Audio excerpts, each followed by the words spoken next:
Emmanuel Macron a reçu mercredi Olaf Scholz pour tenter de relancer un tandem franco-allemand à la peine, plombé par une série de différends allant de l'énergie à la défense, sur fond de guerre en Ukraine. Le président français a accueilli le chancelier allemand sur le perron de l'Élysée, les deux hommes souriant pour les caméras. Ce déjeuner à Paris atteste d'une « amitié bien vivante » qui a permis des « progrès magistraux » sur la scène européenne ces derniers mois, a estimé le porte-parole du gouvernement français Olivier Véran, tout en reconnaissant qu'il fallait maintenant franchir des difficultés.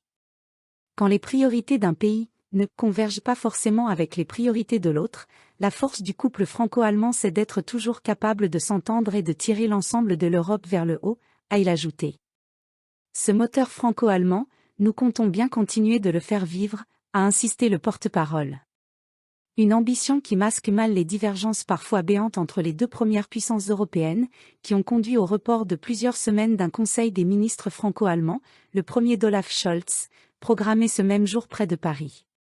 Signe du malaise ? La visite parisienne du chancelier ne doit donner lieu à aucune déclaration des deux dirigeants.